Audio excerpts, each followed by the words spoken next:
eu já na polícia em São Paulo, eu sempre gostei muito desse trabalho com criança, de educação de criança, etc. Eu sempre tive muito apreço por isso. Eu tô até me formando em pedagogia agora. Fazer Sério? pedagogia, tô me formando em pedagogia. Eu já dou aula, né, assim, dou aula para adultos, na verdade, e para jovens, mas eu tô fazendo pedagogia enfim, para aprimorar e para conhecer, estudar um pouco mais.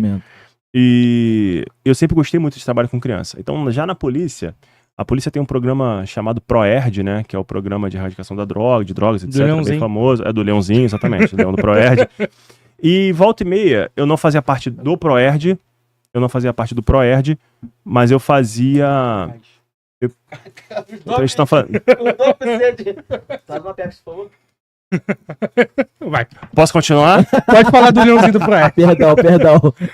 Aí sempre que ia ter ProERD numa escola, eu pedia pra ir lá, pra ver, pra falar, etc, e pra fazer coisa de bombeiro e ajudar a escola a fazer um abandono em caso de incêndio, etc. E aí eu entrava nas escolas e eu ficava agoniado. Falava, meu irmão, se pegar fogo isso aqui vai ser uma tragédia, desgraça, vai morrer criança. E aí eu comecei a ficar muito impactado com isso. E Quer algum refrigerante? Não, tô legal, obrigado.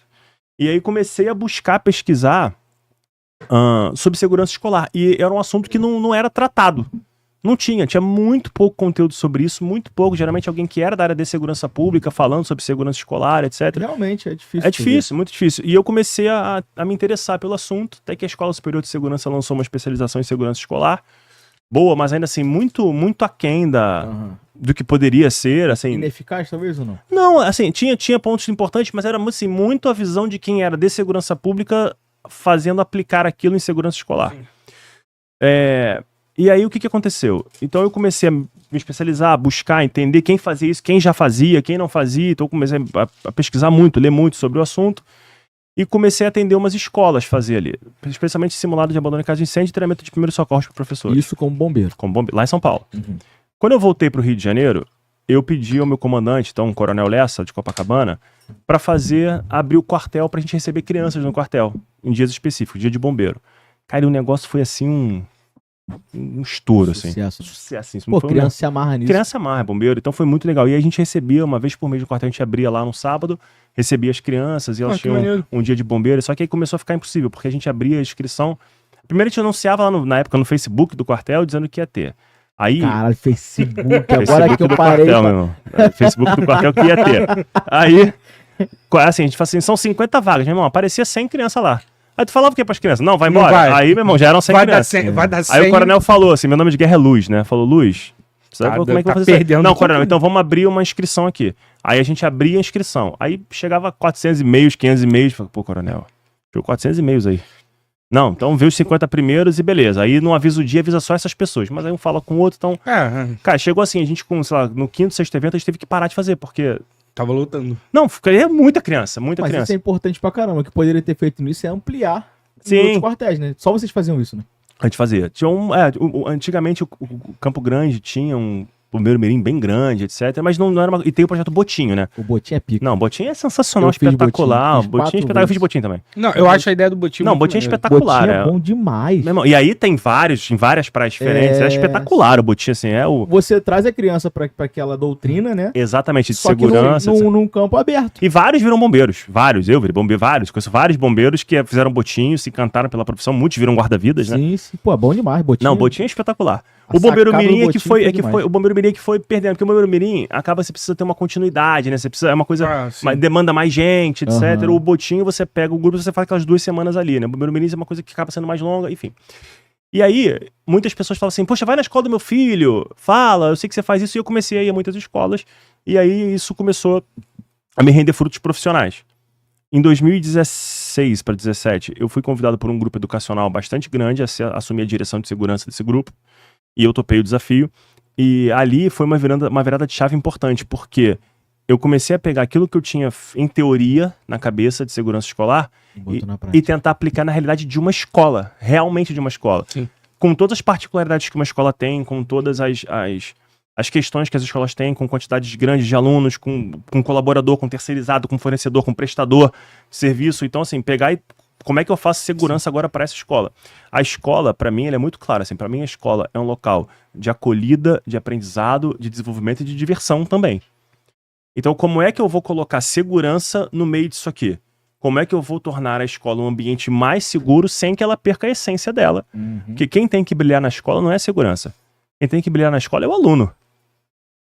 Sim. A escola é feita para o aluno brilhar. Então o aluno ele precisa ter as ferramentas para ele desenvolver todo o seu potencial acadêmico, todo o seu potencial artístico, às vezes, desenvolver o seu potencial num ambiente seguro, acolhedor para ele. Até porque se a segurança brilhar, porque tem uma coisa de errado. Exatamente. Quando Deu merda. quando a segurança vira o protagonista dessa situação, tá errado. É porque em algum momento deu merda. A segurança ela é um coadjuvante. Ela é um coadjuvante importantíssimo. Muito. Mas ela é um coadjuvante na história.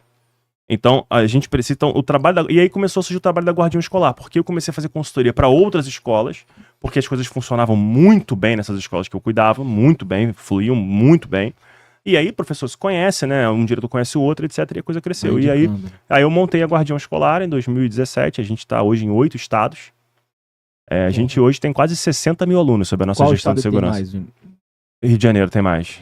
Mas São Paulo tá muito bem também. Minas e Espírito Santo tem mais. Espírito Santo a gente tem o SESI e Senai lá, só o SESI e Senai são 27 escolas. Eu vi o SESI postou uma vez gigante. Gigante mesmo, gigante. A gente faz palestra lá para 1.000 alunos uma vez, assim. Então a gente cresceu muito e criando, levando cultura de segurança para as escolas, entendeu? Que a gente teve problemas no Brasil seríssimos de invasão em escolas, de violência em escolas, problemas seríssimos. É um medo que os pais têm e é muito importante que as escolas se movimentem para que, acima de atender um pedido do pai, é entender que a escola é responsável pela vida daquelas crianças e precisa prover para ela todas as chances das crianças se defenderem e se protegerem diante de uma situação crítica de segurança. E a Guardião Escolar, ela se torna não só a proteção das crianças, como os funcionários também. Todo mundo. Ela engloba todo mundo que O tá dentro da protocolo escola. de emergência é para todo mundo que tá ali pra todo dentro. mundo. A vida do aluno e do colaborador não tem diferença entre si. Tem o mesmo peso. São duas vidas. O foco fica muito no aluno, etc. Porque o aluno, ele é o Mais alvo. indefeso também. Ele é mais indefeso, os pequenininhos muito indefesos, mas o aluno é o alvo mais vulnerável dentro da escola e ele é o alvo natural da escola, né? A escola, ela gira em torno do aluno ali. Mas a vida do aluno e da colaboradora que chegou ontem para a portaria da escola, para limpeza, para cozinha, etc., ela tem o mesmo peso e todos precisam estar prontos e preparados para agir numa situação de emergência. Então esse é o ponto. E a Guardião Escolar traz muito isso. O Miguel conhece o trabalho da Guardião Escolar e a gente traz muito isso. Assim, a gente protege a comunidade escolar. Pai, aluno, colaborador, professor, todo mundo. Eu acho que você que estudou, tu pode trazer essa informação, mas eu acho que o primeiro grande foi o de Realengo. Não, foi o de Suzano. Suzano foi antes de Realengo? Suzano foi antes de Realengo. Suzano foi... Não. Não, acho que Suzano foi depois de Suzano Realengo. foi depois. Foi Exatamente, foi Realengo. Foi Realengo, o Inclusive- primeiro grande assim, né? Inclusive de Vou Realengo, botar até pra confirmar eu aqui. morei em Realengo e eu perdi um colega na época nessa situação. Jura? Meu primo quase foi também. Eu morava do lado da Taça da Silveira. Porque, 2011, Realengo. cara, isso que eu ia falar, acho que é 2011, 2010 e 2011. Não, o primeiro foi a Taça Suzano, da Silveira em Realengo. Aquele o desgraçado filho de uma puta. Calma aí. Não, foi 2019, só foi bem Calma aí, depois. tudo que eu puder. Aqui ele tá morto, né? Graças a Deus. E Foi assim, bem depois. hoje pra você, como profissional, qual é o maior déficit das escolas? Em questão de segurança. Vamos lá. Faz um top 3 Tá, pra te otimizar. Falta de treinamento de primeiros socorros. Isso, eu sempre falei isso. Que é o básico. Cara, lei, eu tá? sempre falei isso. E é lei, é uma lei federal. A Lei Lucas. Quando eu fiz, né, o curso, aí eu entrei, eu fui numa escola, eu falei assim, poxa, que tu sai, né, com aquele pensamento, todo lugar que tenha mais de 10 pessoas tem que ter alguém e tal. A maioria das escolas que eu ia não tinha. E eu falo assim, cara, eu falei isso pra diretora, porque eu tinha amizade da minha escola com a diretora, eu falei assim, aqui tem, ela não. Aí eu falei, se acontecer alguma coisa aqui, eu não vou nem esse fato de ataque assim, não. Uma criança passar mal num nível alto. Você vai esperar o corpo de bombeiro chegar, que é... Hoje em dia a gente sabe que é meia hora pro bombeiro chegar. Dependendo da situação, vai ser isso mesmo. Aí ninguém aqui sabe fazer, ninguém sabe socorrer. Então, a gente tem esse ponto, é uma lei federal. Hoje, por exemplo, existem escolas municipais do Rio de Janeiro que são treinadas porque eu treino. Porque a minha caridade, o que eu faço de caridade, eu sempre pego ONG, uma escola pública, etc. Eu vou lá e ofereço gratuitamente treinamento para essa escola. Então eu vou lá, do meu tempo e faço. Às vezes é uma creche que é uma ONG, etc. Eu vou lá e faço treinamento para as pessoas. Não só de primeiros socorros, mas também dos outros, de abandono em caso de incêndio, etc. O Rio de Janeiro hoje, ele tem a maior rede municipal de educação da América Latina, maior do que a de São Paulo. A rede municipal de educação é gigante, é mais de 1.500 escolas, são mais de 1.500 escolas. Existe uma lei federal, a Lei Lucas, que obriga as escolas a terem treinamento de primeiros socorros. Tá lá, obrigatório. Não tem choro nem vela, é obrigatório. Inclusive, e aí os estados e municípios, eles podem fazer Nossa, me fugiu a palavra aqui. Nossa, me fugiu totalmente a palavra. Mas eles podem adaptar a lei. Tem que fazer, mas me fugiu a palavra aqui agora. E no Rio de Janeiro eu fui convidado pelo Conselho Municipal de Educação a fazer a adaptação da Lei Lucas para o município do Rio de Janeiro. Como é que o Rio de Janeiro ia exigir a Lei Lucas. Então eu fui convidado, você pega o documento lá, tem meu nome, etc. Eles têm um prazo para fazer isso? Não, os municípios não, na lei federal não diz que os municípios iam o prazo para eles fazerem. Ou eles cumprem a lei federal como tá, ou se ele acha que não, vou fazer uma coisa diferente aqui, ele pode fazer. Então, mas a lei federal eles têm que fazer. Tem que fazer. Por exemplo, se bater uma fiscalização lá, não fizeram. Multa. Mas não tem prazo. Não, para poder fazer? Não, aí o inspetor da CRE vai dar um prazo. Fala assim, você tem um mês para fazer esse treinamento de Lei Lucas aí. Então. Se ele já não tiver feito, o treinamento a princípio ele é anual. A escola tem que fazer todo ano. Então, a escola tem que fazer todo ano, tá? Existem alguns municípios, por exemplo, que estão falando em 2 anos. Eu acho que o ideal é que seja anual. As coisas você precisa reciclar, as pessoas não vivem disso, não são os profissionais de emergência. Eu acho que anual também é muito, muito distante. Eu ia falar de 6 em 6 meses. Mas assim, anual é tolerável, assim. O melhor dos mundos seria isso, 6 meses. Você tem uma brigada ali, uma brigada que treina mais recorrentemente, mas um ano, ok, passa. Então, os estados, municípios podem fazer essa... É porque a palavra não é adaptação e me fugiu, daqui a pouco eu lembro a palavra aqui que eu quero usar. E aí, então, os primeiros socorros é um problema. Então, ela tá falando das escolas do município do Rio de Janeiro. Aí o município vai dizer assim, tá bom, eu preciso treinar 1.500 escolas, mas eu vou contar com o estado. Tá, mas quem é que vai treinar 1.500 escolas, cara? O Corpo de Bombeiros não tem efetivo pra isso, a Defesa Civil Municipal não tem efetivo pra isso. Não tem efetivo. As escolas ficam sem treinamento. Se botar pro treinamento, tira da rua. Entendeu? Falha em algum lugar. E aí fica a criança da escola municipal sem treinamento? Mas por que a criança da escola municipal fica sem treinamento? Meu irmão, a prefeitura não tem dinheiro pra contratar uma empresa, uma licitação, contrata uma empresa pra ir lá dar o treinamento de primeiros socorros, cara. É sempre assim, sabe? É sempre o aluno da escola municipal, da escola pública, sendo colocado de lado, que fica mais vulnerável, etc. Sempre assim, cara. E eu tô cansado disso, bicho. Então a escola particular tem dinheiro, vai lá e contrata guardião escolar. A prefeitura vai ter a cara de pau de dizer que não tem dinheiro? Com a Lady Gaga vindo aí? Porra, não, com a Madonna. Com a Madonna que veio aqui? Com a Madonna, porra. Ah, mas teve patrocínio, etc. Então pede um patrocínio pra poder pagar uma empresa para dar treinamento de Lei Lucas nas escolas, cara. Consegue patrocínio pra coisa fútil, mas pra coisa que é importante. Entendeu? A Lady Gaga... Fala que vai botar o nome da empresa rapidinho, aparece. Não, mas então, a Lady Gaga veio com patrocínio, mas ela trouxe muito recurso. Beleza, então, exatamente. O show da Lady Gaga é ruim? Cara, não, traz recurso. Você consegue provar que a gente mais entra dinheiro em caixa da prefeitura do que sai? Consigo. Então tá tudo certo. Então tá beleza. Pode fazer 10. Pode fazer 10. Movimento Rio, tá tudo certo. Movimento hotel, bar, restaurante. Tá tudo certo. Tá tudo tranquilo. Tá tudo tranquilo. Mas não dá pra entrar esse dinheiro todo e aí a escola pública lá de Realengo não tem o treinamento de Lei Lucas porque a prefeitura não faz. Sim. Porque o secretário de Educação não faz. É complicado. Não, porque tem que fazer uma parceria. Não tem que fazer parceria nenhuma, mesmo. Você faz uma licitação, você abre o bolso e você bota lá alguém pra treinar os professores. Voltando ao que a gente falou, para de roubar um pouquinho que tu para de roubar, tu consegue pagar a porra da licitação. Tá, aí beleza. Então, primeiro socorros é um problema. Aí eu vou colocar como segundo lugar a prevenção de incêndio e abandono em caso de incêndio. Cara, hoje, assim, tem escola que se pegar fogo vai ser uma tragédia, assim. Vai ser dezenas de crianças mortas, vai ser um negócio... Isso. E aí, nesse ponto, o Corpo de Bombeiros ainda movimenta de tentar fazer alguma coisa, faz lá o Dia Nacional de Prevenção de Desastre, pega algumas escolas, faz o treinamento, mas também não consegue fazer em todas, são 1.500, não consegue fazer em todas, obviamente, e aí tenta movimentar. E em terceiro lugar, eu vou colocar junto aqui, o maior problema de segurança que eu vejo em escola é a parte de atirador e agressor ativo, né, o cuidado com esse ponto, e controle de acesso. Porque é várzea. Escola entra qualquer um. É várzea. E obviamente que eu não tô falando aqui de bullying, que é hoje talvez o maior problema de segurança de escolas, né, e tudo, mas aí bullying é uma coisa que envolve muitas outras áreas além da segurança, envolve muito pedagógico, psicopedagógico, etc. Bullying, cyberbullying, mas eu colocaria esse top 3 com 3 ali empatado nesses 2 pontos. Essa era uma das minhas perguntas, que vocês acham que as escolas públicas elas são seguras e se as prefeituras se preocupam com a segurança das escolas? Cara, não vejo. E olha que eu já tive reunião com dezenas de prefeitos. Dezenas de secretários de educação. Dezenas. Não, vamos fazer, é importante. Tá bom, então sobe a licitação aí, eu faço. Ou... Ah, é porque guardião escolar não tem concorrente, tudo que vocês fazem, etc. Porque tem, por exemplo, tem um curso, que é o curso de protocolo. Tem um protocolo norte-americano chamado protocolo Alice. Que a palavra é igual, é Alice. Esse curso, até hoje, até onde eu sei, talvez alguém tenha feito, mas eu acho que não. Eu sou o único brasileiro formado instrutor Alice. Me formei lá na Ramapo College em Nova Jersey, nos Estados Unidos. Caraca. Então só eu tenho. Pode ser até que alguém tenha mais, mas assim, até onde eu sei, só eu tenho. E alguém pode ter no exército também. Né? Hã? Pode ter não, exatamente, não trabalho com isso. Não, mas de fato você foi o primeiro. Não, o primeiro com certeza. De fato é isso que eu vi. Primeiro com certeza. Mas acho que não tem outro ainda que fez, porque são 2 etapas. Tem uma parte que você faz online no seu próprio país, depois você tem que ir para os Estados Unidos fazer lá. E é caro, e você tem que dominar inglês, né? Assim, é todo inglês é muito técnico. Enfim. E aí a gente tem.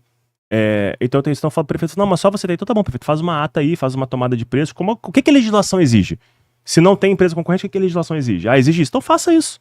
A gente entrega a documentação aqui, faz e treina a escola. É importante treinar. Não, aí não. Vamos ver. Não, sabe por quê?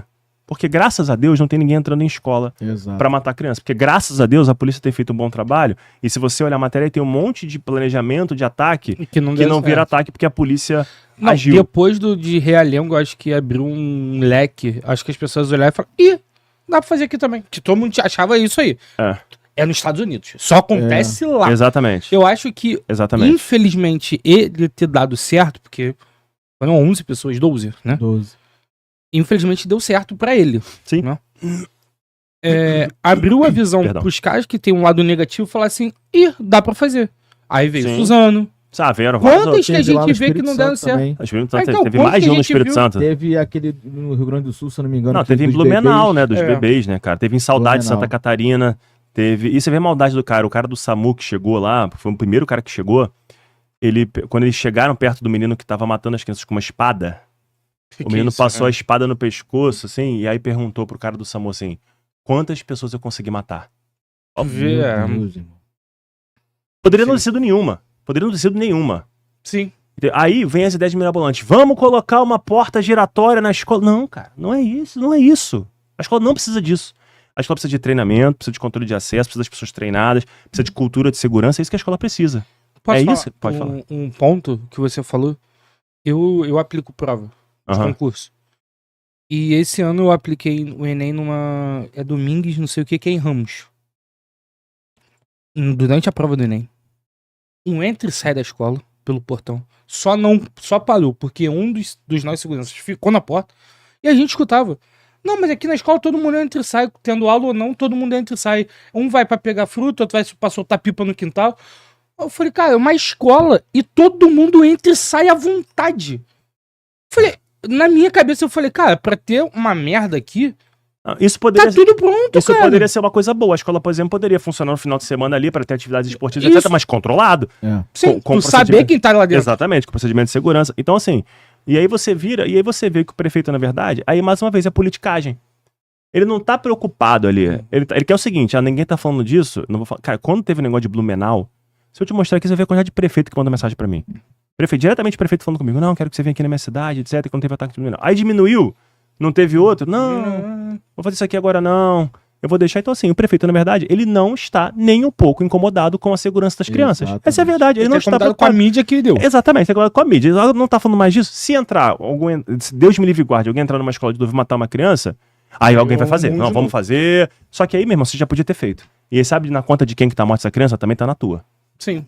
E essa é a parada, essa é a verdade. Também está na tua conta a morte dessa criança. Infelizmente, isso não pesa neles, né? Bicho, pesa nada. Pesa em mim, meu irmão. Pesa em mim, que fico desesperado, que aí vou lá no meu tempo livre e vou lá numa escola pra treinar de graça, etc. Porque eu não quero que aquela criança morra, meu irmão. Porque criança é criança, ser humano, independente de onde ele estuda. Exato. Entendeu, meu irmão? A criança da escola pública ela tem o mesmo direito de receber os mesmos serviços que a melhor escola particular do Rio de Janeiro oferece, cara. Então, assim, eu fico pra morrer, meu irmão. Eu fico pra morrer. Eu acho que isso é um trabalho também muito difícil de ser feito, porque é um trabalho que tem que ser de dentro pra fora. Pra tu implementar a parada na cabeça das pessoas lá de dentro é praticamente impossível. Cara, então muito difícil. Tem que ser uma rigidez, tu tem que ter, por exemplo, uma equipe, como você tem, e essa equipe tentar transparecer os perigos que todo mundo já sabe, mas que espera acontecer pra poder começar a se movimentar. É aquele velho ditado, né? Botar a tranca depois que a porta foi arrombada. É isso que acontece, né? É isso que acontece. A gente tem hoje, graças a Deus, também muitas escolas, todas particulares. Hoje a Guardiões Club, pra vocês terem uma ideia, ela é 100% dos clientes são escolas particulares. Não tem nenhum cliente público. Nenhum. E tu acha que, Zero que a escola particular tem mais dinheiro do que... Claro que não. Óbvio que não.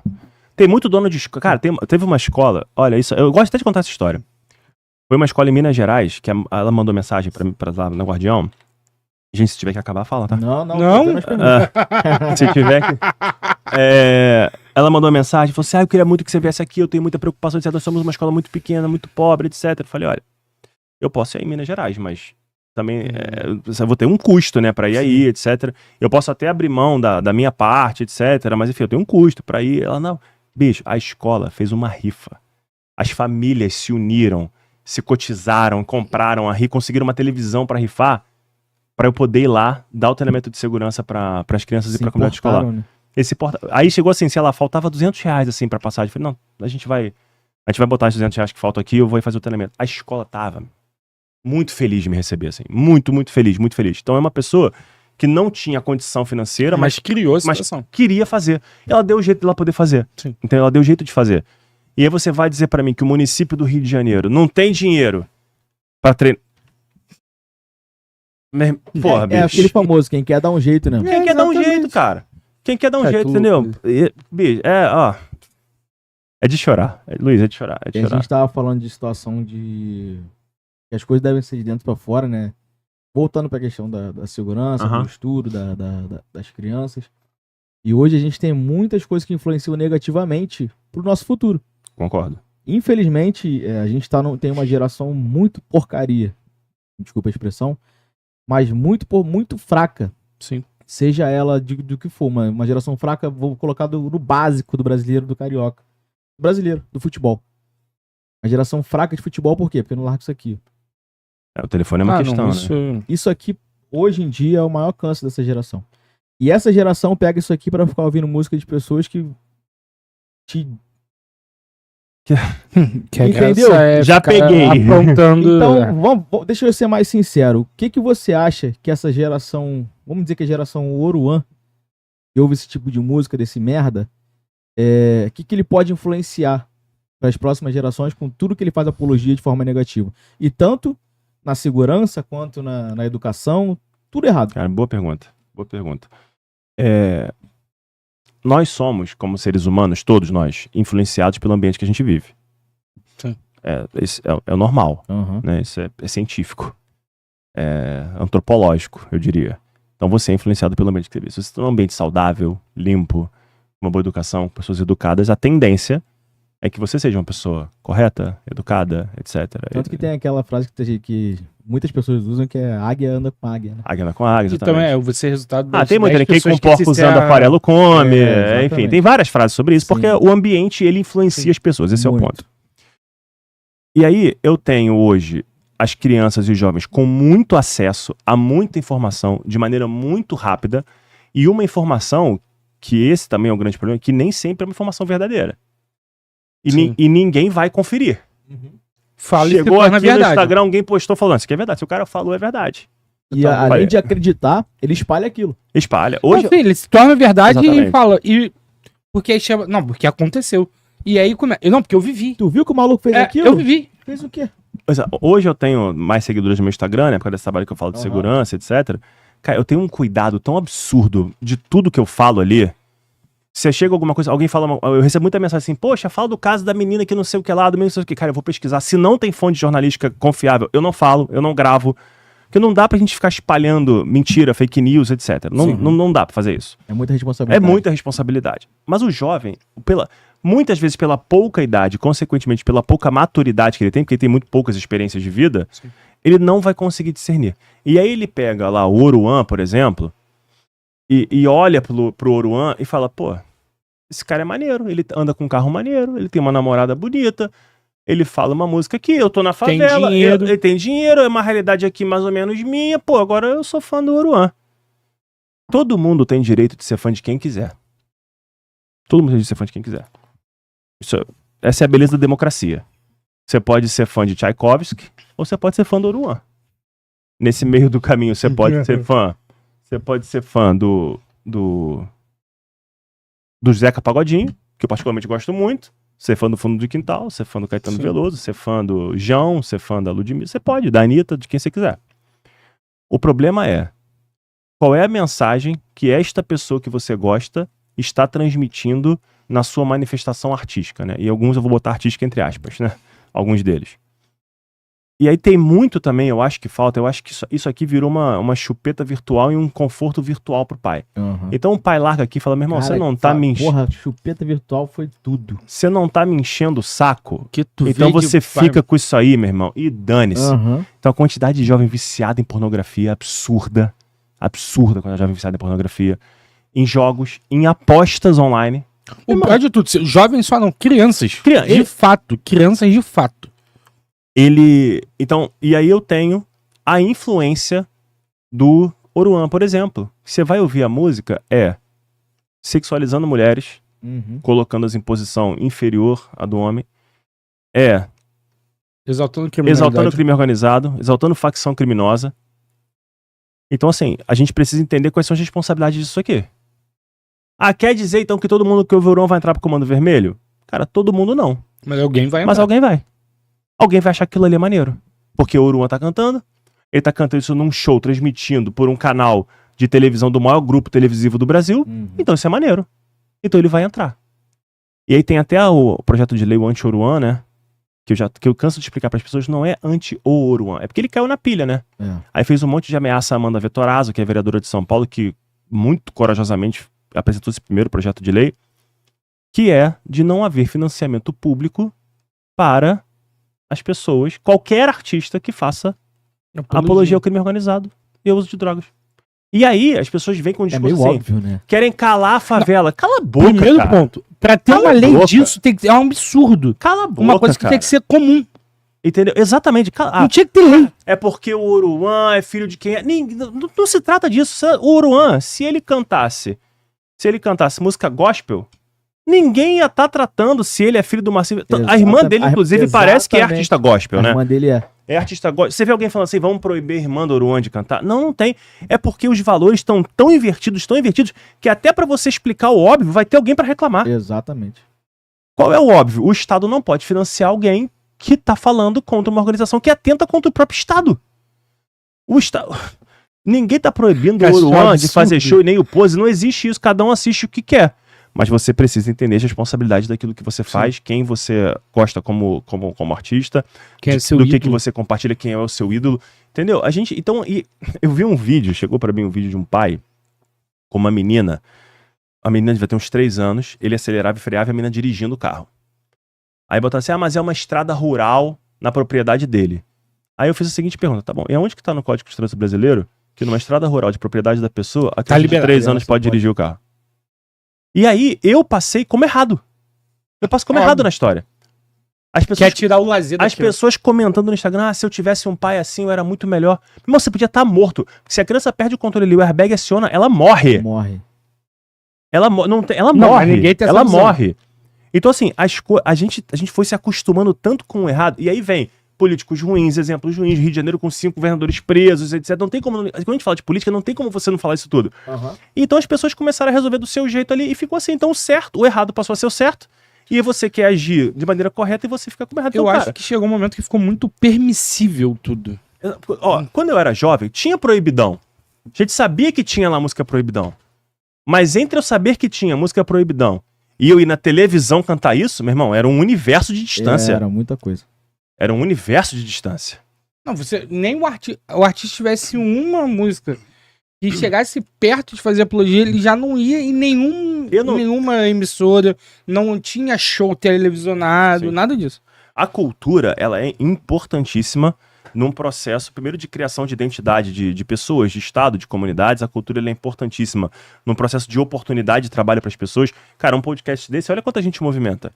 Um podcast aqui, vocês dois apresentando, já tem um cara que tem o videomaker, tem um cara que fez a câmera, tem um cara que faz o microfone, tem um cara que veio aqui e fez a parte elétrica, que montou o estúdio. Então, olha quanta coisa a cultura aqui movimenta. Você vai fazer, cara, você vai a um show grande aí, olha o carnaval, por exemplo, quanto movimenta de gente, de muita gente. Então a cultura tem todo um fomento a mercado de trabalho, movimentação de dinheiro, economia, etc. Beleza. E aí, mas aí é contra a cultura da favela. Não, negativo. você pode ter, e é bom que tenha uma série de artistas que venham da favela, que falem, por exemplo, da realidade que eles vivem, como você tem lá, por exemplo, tem uma música dele que é tão bonita, que é o Hungria, eu acho o nome dele. Sim. Hungria, né, que fala da chuva. Fiz um pedido. Tem uma outra música que ele fala da mãe, etc. Então, essa, só que é no início. Então ele tá tratando da realidade dele, muito difícil, em uma quebrada em São Paulo, falando da mãe, etc. Pô, Hungria é brabo. E a música é super bacana. Então, assim, ninguém tá contra. As pessoas elas se colocam nessa carapaça de vitimismo. Exatamente. Você é contra o artista preto. O quê? Não. Que viagem, meu irmão. Eu sou contra você Eu sou contra qualquer artista ir lá no palco e pegar assim, porque eu comando... Não, meu irmão, peraí, não, pelo amor de Deus, é isso que eu sou contra. Meu irmão, eu gosto, Miguel, sabe, adoro samba, gosto muito de samba, e as minhas referências musicais de samba são muita referência dos anos 70, 60, etc. Meu irmão, eu sou muito fã de Pixinguinha, por exemplo, que é um artista preto, periférico, etc, e maravilhoso. Então, assim, eu não tô preocupado de onde veio, de qual é a coisa. Eu tô preocupado com a obra que entrega. Então, se ele entrega uma boa obra, tá ótimo. E aí eu acho que a gente tem que apoiar. Entendeu? Agora, se ele entrega uma obra lixo,